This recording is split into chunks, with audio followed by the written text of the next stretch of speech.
Hi, I'm Megan from Turquoise Floating Yoga, and I'm doing a review of the Uplift Active Adjustable Aerial Rig. The link is in my description below if you want to check it out.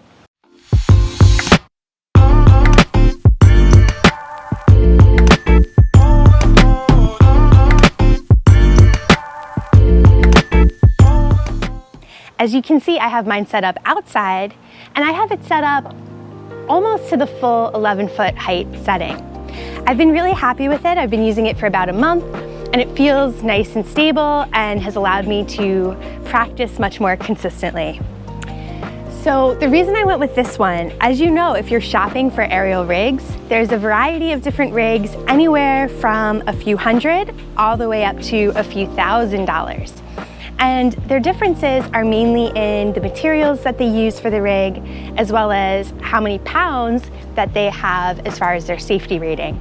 I did not want to go with one of the really cheap $200 or $300 rigs that I could find on Amazon, because a lot of them were made of lesser materials. This one is stainless steel and magnesium alloys. Also, some of them did not have weight ratings, or they had much lower weight ratings.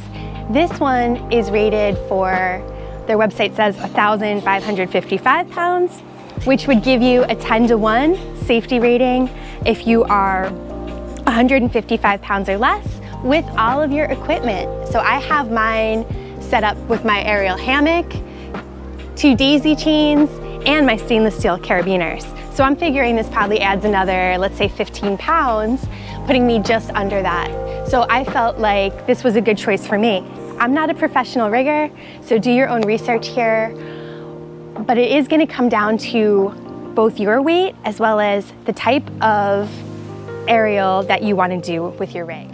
Let's get nerdy here for a second and remember that force equals mass times acceleration. So if you're somebody who's going to be doing aerial tricks like drops and spins, you're going to be generating a lot more force than somebody like me who's doing gentle yoga inversions and conditioning training.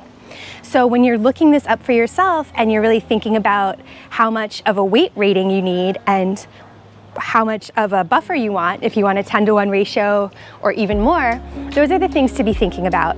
For me personally, if I was going to be doing more aerial arts with drops and things like that, then I would probably invest in one of the really expensive, more circus style rigs that can really handle large amount of forces. This one for me felt perfect for aerial because if you follow my channel, you know I'm a yogi and I'm using this as a yoga prop. Another reason I chose to go with this one, I really love that it was height adjustable. It is set up outside, and that's what I've mostly used it for. I'm lucky that I live in South Florida where it's actually winter right now and it's still beautiful weather to practice outside. I do like the fact that I could just adjust the height down if I did want to use it inside when it was stormy or bad weather.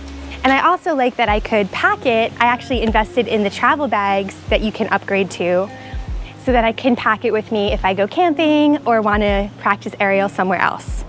So I haven't actually done that yet, but I like that I have that option with a rig that is adjustable. In terms of setup, I have found it's much easier to set up and take down with 2 people. You could potentially do it yourself. It would just take a little bit longer, but not too bad considering you're setting up a whole rig in just about 10 minutes. Another feature I love about this rig is that the anchor points screw into place. So you don't have to worry about it moving from side to side, and that helps keep it right under the plumb line for me. I would definitely recommend this rig for anyone who's in my category where they're doing more gentle yoga and not really forceful or dynamic movements.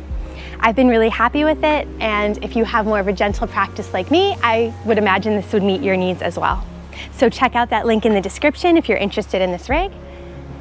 And of course, when we're talking about something like an aerial rig, there's inherent dangers. You're going to be hanging upside down. So you want to find something that is going to be safe for you, and that's going to vary from person to person based on your type of practice and your size. So do your own research, even consult a professional aerial rigger to figure out what you need for your size and your type of practice. Thank you so much for watching. Make sure to like and subscribe for all types of yoga and floating yoga.